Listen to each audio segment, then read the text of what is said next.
The morning Lady Eleanor Ashford decided to destroy her life, the sky over the Scottish Highlands was the color of a fresh bruise. She stood in the hallway of Thornwick Manor, her mother's shrill voice cutting through the walls like a blade. Another suitor was coming, the fourth this month. This one was different, her mother insisted. This one owned half of Edinburgh and had already buried 2 wives, which meant he knew how to be a proper husband. Eleanor felt her stomach turn. She was 23 years old, and she was running out of time. In her world, that meant she was running out of value. Her father had been dead for 18 months, and with him had gone any illusion that the Ashford family was anything more than a crumbling name attached to an empty bank account. The manor was mortgaged. The staff had been reduced to a cook, and a housekeeper, and a stable boy who was likely stealing oats. Her mother's solution was simple and surgical. Marry money. Marry it fast. Marry it before the creditors came knocking and the neighbors started whispering. Eleanor had watched 3 men parade through their drawing room in as many weeks. Men with soft hands and hard eyes. Men who looked at her the way her father used to look at his prized hunting dogs, evaluating her teeth and her temperament and her breeding potential. The last one, Lord Pemberton, had actually asked her mother if Eleanor was good with children before bothering to speak to Eleanor herself. She had smiled politely through the entire ordeal, her face aching from the effort, while inside she screamed. That night, alone in her father's old study, thus Eleanor made a decision that would have horrified every woman in her social circle. She was going to marry someone completely unsuitable, someone poor, someone so far beneath her station that her mother would have no choice but to leave her alone forever. She would ruin herself on purpose, and in doing so, she would finally be free. The plan was reckless and desperate and possibly insane, but Eleanor had inherited her father's stubbornness along with his debts, and once the idea took root, she couldn't let it go. She spent 2 sleepless nights working out the details, pacing her bedroom until the floorboards creaked in protest. She would need to meet someone quickly, someone with no connections to her social world. A tradesman, perhaps, or a farmer. There's someone kind enough not to mistreat her, but poor enough to appall her mother into disowning her entirely. The universe, as it turned out, had different plans. On a frozen Thursday morning, Eleanor wrapped herself in her plainest cloak and slipped out of Thornwick Manor before sunrise. She told no one where she was going because no one would have let her go. The village of Braemar was 3 miles down the rutted country road, far enough from the manor that she could move without being recognized immediately. She had been there only twice in her life, both times in her father's carriage, but she remembered it as a place where people worked with their hands and didn't care much about titles. The walk took longer than she expected. Her boots, made for drawing rooms and garden strolls, yet were not built for the frozen mud of a highland road in February. By the time she reached the village, her feet were numb, and her breath came out in clouds.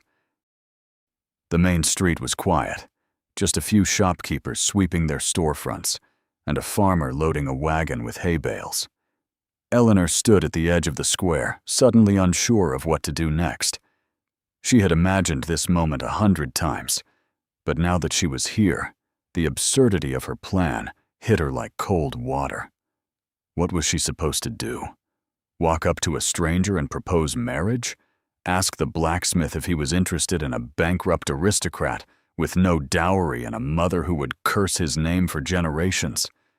She was about to turn back when she heard the sound of hooves on cobblestone. A man rode into the square on a mud-splattered horse, and his posture straight despite the obvious exhaustion in his shoulders. He wore the dark uniform of a British infantryman, though it was faded and patched in places, and his face was shadowed by several days' worth of beard. He dismounted in front of the inn, with the careful movements of someone whose body had learned not to trust solid ground.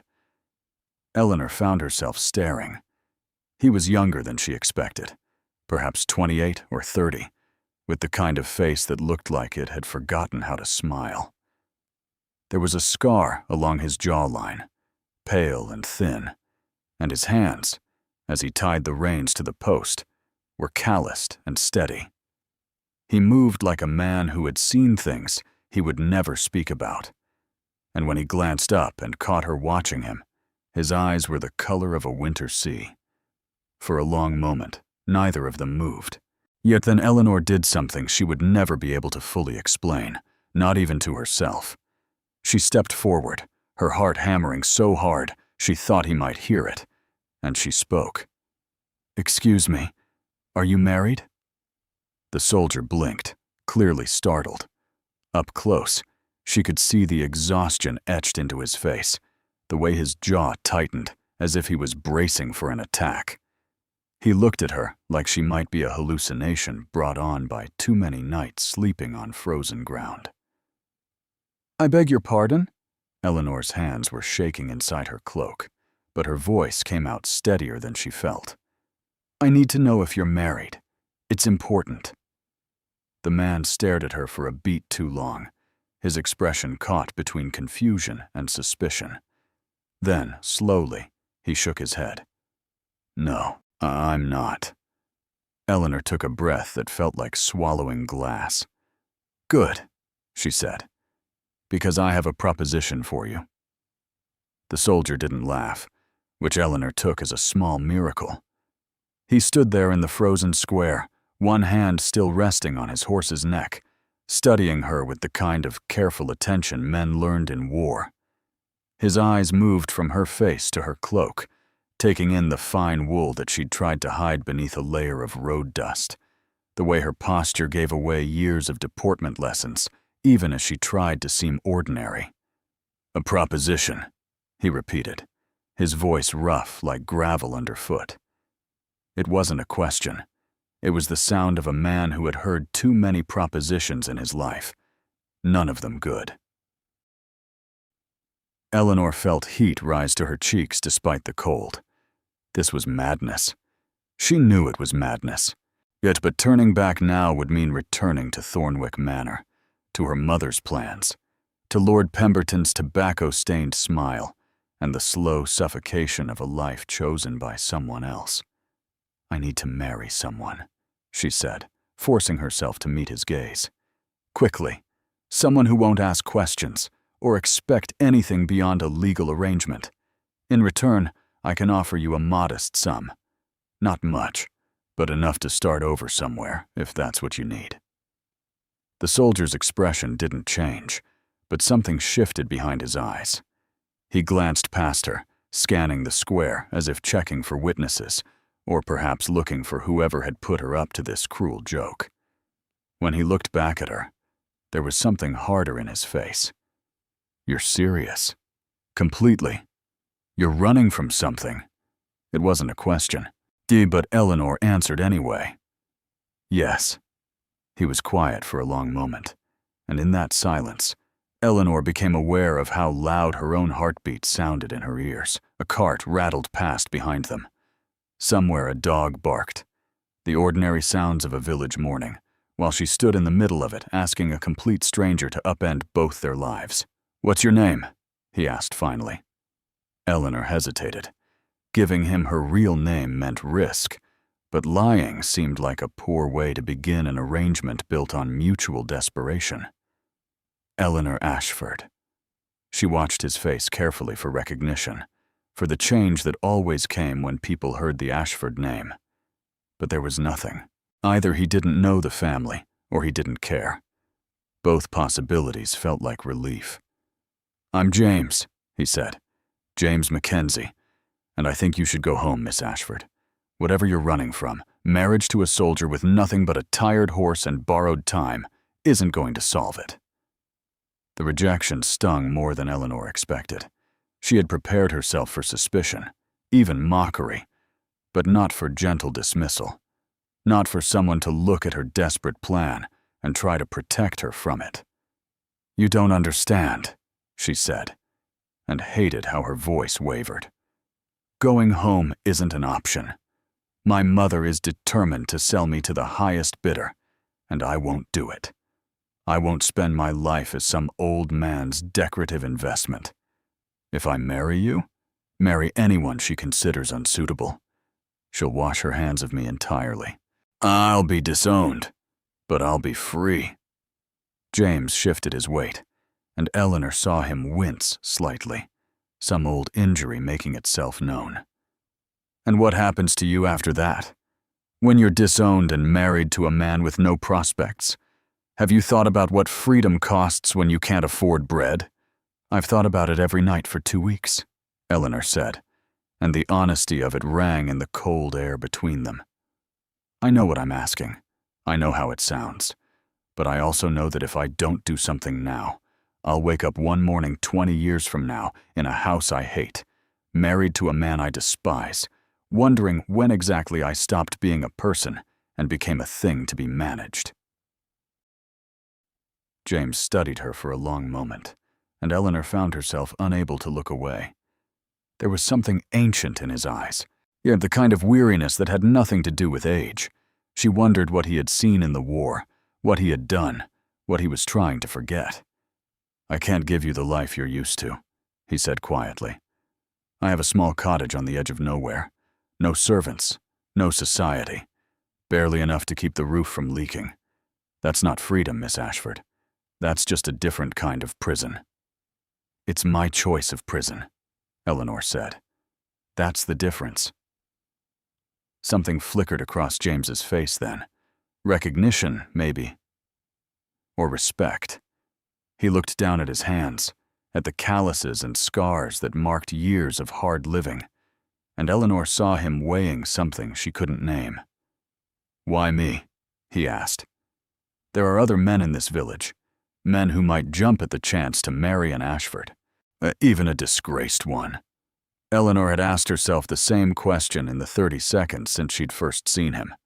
The truth was complicated and instinctual and impossible to explain.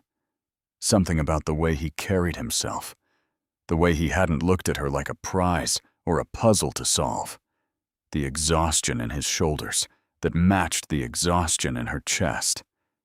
"Because you look like someone who understands what it means to want out," she said simply. James met her eyes, and for the first time, something almost like a smile touched the corner of his mouth. It was gone before Eleanor could be sure she'd seen it, but it left behind a warmth she felt in her frozen fingers. "If we do this," he said slowly, "we do it properly. Legal documents, witnesses, a real marriage in the eyes of the law, even if it's an empty one. I won't have you trapped in some arrangement you can't escape if things go wrong." Eleanor felt something loosen in her chest, something she hadn't realized had been clenched tight since her father died. "Agreed." James held out his hand, rough and scarred and steady. Eleanor took it, and his grip was warm despite the cold. "Then I suppose we're getting married, Lady Eleanor." She smiled, really smiled, for the first time in months. "Just Eleanor," she said. "I'm about to lose the title anyway." The wedding took place 3 days later in a stone church so small it could barely hold a dozen people. Eleanor wore a simple dress of deep blue wool, borrowed from the innkeeper's wife, who had taken pity on her story, or at least the version of it Eleanor had carefully constructed. James stood beside her in his cleaned uniform, at the patches less noticeable in the dim light filtering through the stained glass windows. The priest, an elderly man with kind eyes and trembling hands, spoke the words that would bind them together, and Eleanor felt the strange weight of it settle over her shoulders like a cloak. When James slipped the ring onto her finger, a plain silver band he'd purchased from the village blacksmith, Eleanor noticed his hands weren't shaking at all. Hers were. They walked out of the church into afternoon sunlight that felt impossibly bright. Eleanor had written her mother a single letter, delivered that morning, explaining in precise and unapologetic terms what she had done. She imagined her mother reading it over breakfast, the teacup shattering against the floor, the shrieking that would rattle the windows of Thornwick Manor. What the thought should have frightened her. Instead, it felt like exhaling after holding her breath for years. James's cottage was exactly as he'd described it. Small, isolated, perched on a hillside overlooking a valley that stretched toward mountains still capped with snow. The roof didn't leak badly, just in one corner that James had marked with a bucket. There was a stone fireplace, a wooden table with two mismatched chairs, and a bed that James immediately insisted Eleanor take while he fashioned himself a pallet by the fire. "We had an agreement," he said when she protested. "A legal marriage, but not that kind. You keep the bed. I'll manage fine." Eleanor wanted to argue, but the exhaustion of the past few days caught up with her all at once, and she simply nodded. The first week passed in a strange, quiet rhythm. James woke before dawn and worked on repairs to the cottage that Eleanor suspected he was inventing to stay busy. She learned to cook simple meals over the fire, burning more than she succeeded at first, but gradually finding a competence she'd never needed in her old life.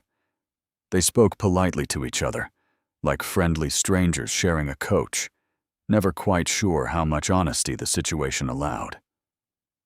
Eleanor found herself watching him when he didn't notice, the way he moved with purpose even in small tasks, the gentleness in his hands when he coaxed the fire back to life each morning, the nightmares that woke him gasping in the dark, though he always pretended he'd simply gotten up for water. It was on the 8th night, as they sat by the fire after supper, that Eleanor finally asked the question that had been building in her chest. "What are you running from, James?" He looked up from the piece of wood he'd been whittling, surprised.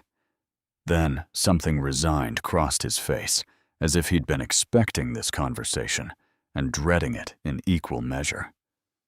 "The same thing you are," he said quietly. "Expectations. A life that was chosen for me before I was old enough to have an opinion about it." Eleanor set down her mending. "I don't understand." James was quiet for a long moment, the knife still in his hands. When he spoke, his voice was careful, like a man crossing a frozen river.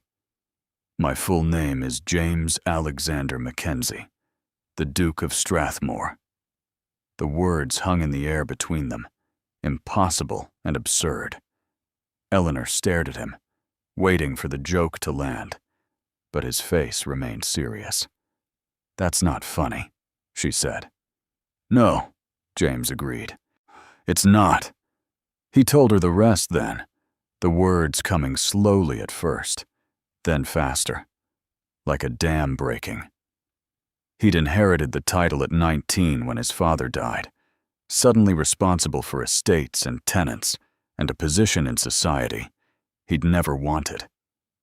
He'd fled into the army, using a false name, desperate for something real, something that had nothing to do with bloodlines and expectations. The war had been brutal and clarifying, and when it ended, he couldn't bring himself to go back. So he'd stayed James Mackenzie, common soldier, living in a cottage on land he technically owned, hiding from a dukedom that was still waiting for him in a manor house 3 valleys away. "I saw you in that square," he said, meeting her eyes. "Desperate and brave and trying so hard to escape, and I recognized it. That look. I've seen it in my own mirror for years." Eleanor felt something crack open in her chest, something that had been locked tight since her father died. "Why didn't you tell me?" "Because you needed someone unsuitable," James said simply. "And I needed someone who wanted me for the wrong reasons, which somehow felt like the only honest reasons left." Eleanor started to laugh then, a sound that surprised them both. It built in her chest until tears streamed down her face. And James was staring at her like she'd lost her mind. which only made her laugh harder. "We're both fools," she gasped finally. "I married a poor soldier to escape wealth, and you married an aristocrat to escape a title. We're absolutely mad." James smiled then, a real smile that transformed his entire face. Completely mad. Eleanor wiped her eyes, her breath still hitching with leftover laughter. "So what do we do now?" James set down his whittling and moved to sit beside her on the hearth. He took her hand, the same way he had in the village square, and his touch was warm and certain. "I think," he said slowly, "we stay here, in this cottage, with the leaking roof and the uneven floor. We stay James and Eleanor, two people who chose each other for all the wrong reasons that somehow feel right. And maybe, if we're very lucky, we figure out what it means to build a life that's actually ours." Eleanor looked at him, really looked at him, and saw not a duke or a soldier, but simply a man who understood what it meant to be trapped by other people's dreams. She thought about Thornwick Manor crumbling without her, about her mother's fury fading eventually into indifference, about the freedom that came not from wealth or titles, but from choosing your own prison and finding it wasn't a prison at all. "I'd like that," she said. James squeezed her hand. "So would I." Outside, the wind picked up, rattling the shutters. Inside, the fire crackled warm. And two people who had run from everything they were supposed to be sat together in the growing dark, discovering that sometimes the best marriages begin with honesty about how broken you both are. Its spring came early that year. Eleanor planted a garden. James fixed the roof properly. And in the small cottage on the hillside, a duke and a lady learned what it meant to simply be two people in love, free at last. If Eleanor and James's story warmed your heart, I'd be so grateful for a like. Tell me in the comments what moment touched you most.